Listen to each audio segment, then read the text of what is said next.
Bryan Danielson and multiple other AEW stars appeared on last night's Raw. More superstars have also been added to this Saturday's Money in the Bank ladder matches, and another Money in the Bank ladder qualifying match was scrapped on last night's Raw. More on that in just a bit. Hello everyone, Jack and Ross here with the news. We're starting off talking about last night's Raw, where Bryan Danielson and many other AEW stars appeared on Raw in video form. What was the reason for that? Bloody broken down another forbidden door. I cannot believe we're seeing it after it's unbelievable. Yeah. Basically, yesterday we were celebrating 20 years of Jonathan James Cuthbert Cena in the World Wrestling Federation. And because of that, they had multiple people from John Cena's past appear on Raw to say, well done, John. You're a jam-up guy, just like El Dandy was back on the WCW days with Bret the Hitman Hart. Exactly the same as that. Included in those was AEW stars Bryan Danielson, as he just said, Chris Jericho, Paul White. They were all there. We had the likes of Triple H, Steph McMahon, Booker T, Trish Stratus, JBL, Kurt Angle, Randy Orton, and Stone Cold Steve Austin saying, while he said DTA, John Cena said HLR. Oh. Hustle, loyalty, respect, drink to that. What? Okay. Yeah, they all appeared on this sort of video package to celebrate Cena. They said all very nice things. Big Show, for example, said he was honored to have worked with Cena and called him his friend. Danielson thanked Cena for being an excellent leader and giving his all in and out of the ring. Jericho said that Cena was one of his all-time favorite opponents. But Fightful had a bit more insight on how this came together, because obviously, like, relations between WWE and AEW aren't exactly the best. Fractured. A little bit, yeah, a little bit. But Ross, what was the reason that Fightful gave that this came together so nicely? They are reporting. We are told the situation was very straightforward in making it happen. The idea was pitched, and then AEW founder Tony Khan was contacted in order to see if he'd be okay with it. Given the circumstances surrounding the videos, he said he was okay with the videos and provided approval. A WWE source told us that they were able to land virtually everyone they hoped for the congrats videos. We'll have more on Cena and what he said in another news video later on today as well. It's interesting from Tony Khan, though, after the weekend he's had all the leaks and whatnot. It is a little bit. He said what did he say? They were disgusting or something? Something like disturbing leaks, even though he controls the press by paying them. In other news, SmackDown commentator and generally beloved guy, Pat McAfee, cut a bit of a promo on SmackDown on Happy Corbin and tore him apart, he did. He bloody well did. He did, he absolutely did. But do you know why? But do you know why he did, Ross? Why did he do that, Jack? Well, apparently he'd asked The Rock for help. This comes from Pat McAfee himself, I believe. It does on his old podcast, that big podcast he does where you get paid $50 million a year or whatever it is. Ridiculous scenes. Anyway, he basically says he had scripted the millions. And millions. Part in the promo to begin with, but he was going to reach out to The Rock because in the wrestling business you can't steal other people's bollocks, even though that's quite innocuous, that one I would have said. Professional wrestling's very strange. Wrestlers get very pissy very easily indeed. Yes. But he reached out to The Rock to go, would it be okay to use that line? And it turns out The Rock was like, give me some context. Give me some contacts that the good. I've had a little stroke there. I'm very grateful and very thankful to The Rock. I appreciate the hell out of him on the backside of it, saying, hey, pretty good usage of it. So I'm very thankful for the Rock. Basically, The Rock reached back out to Pat and said, hey, what context are you using this in? And The Rock helped Pat script his promo from last week's SmackDown. So there we go. It just feels to me, I mean, it's lovely of The Rock to do, obviously, and it's nice for Pat as well, who's a huge fan of The Rock. But if there was anyone who doesn't need help with his promos, why can't The Rock help, like, I don't want to name any names now. I don't want to, like, single someone out for not being very good at promos.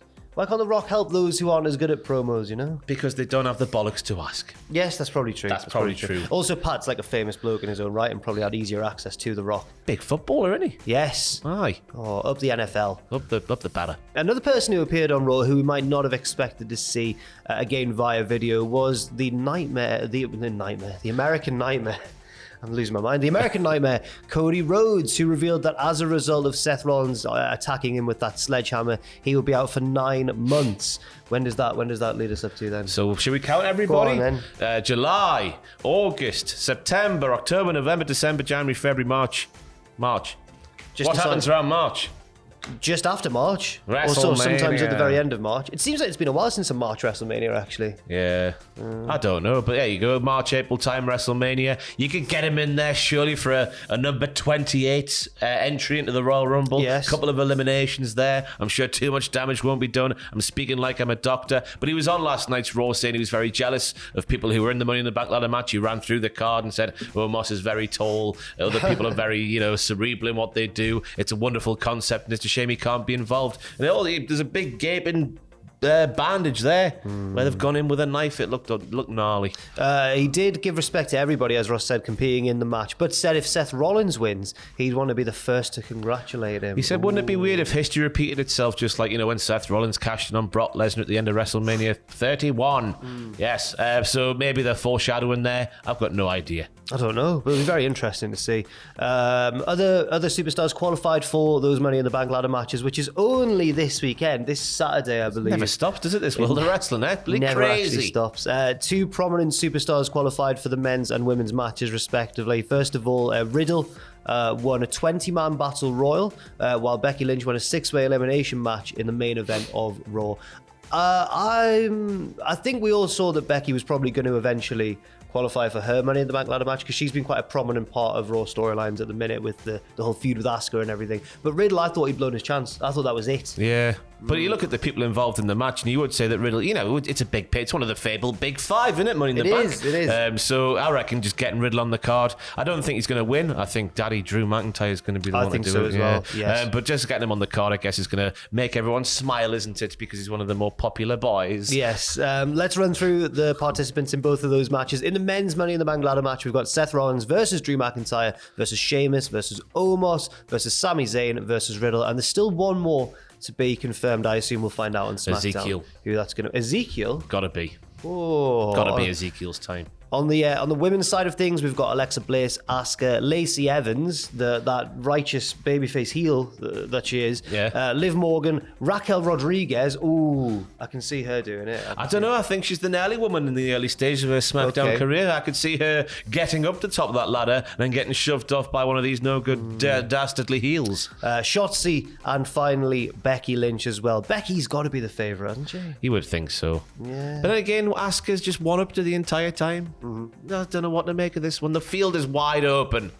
I don't actually think Ezekiel will be the last person in there. That was just a passing comment off the back of what our last story is today. Well, it's interesting you should say that, though, yeah, because there was an advertised match for last night's Raw to qualify for the Money in the Bank ladder match, and it just never happened. It seemed to have been replaced by that 20-man battle royal. We can forget about John Cena's 20-year celebration in WWE. He's coming back to Monday Night Raw, Wabadoo and all that stuff. We've seen it 100 million times. What we haven't seen 100 million times is Ezekiel and Elias's younger brother, Elrod. And there was the little tease last week on Raw that he was going to turn up last night and do something to Kevin Owens potentially, but it didn't happen. It would appear that battle royal that Jack mentioned earlier for the qualification for Money in the Bank, that replaced Ezekiel versus Kevin Owens, which was going to be a Money in the Bank qualifying match where we could have seen the debut of Elrod. Yeah, I wonder why they've done that. Because Elrod was stuck in traffic. Okay, right. It's the only reason. Well, we'll see. I mean, you know what? You've said that you don't think that Ezekiel or any incarnation of Ezekiel is going to be the person who qualifies for the match, but I can see it happening. Cause all three at once. Think of the shenanigans, the three faces of Elias. Yeah, could be something like that. Breaking new ground. We'll have to wait and see. Thank you very much for watching this video. Stay tuned for more news in the near future on this very channel as well, and leave your thoughts and opinions in the comments section down below. I've been Ross. This has been Jack. We've been Cultaholic. I don't know why I'm going all like CBBC. You said I've been Ross. This has been Jack. No, I didn't. You bloody well did. Oh man, what a privilege. And we'll see you very soon.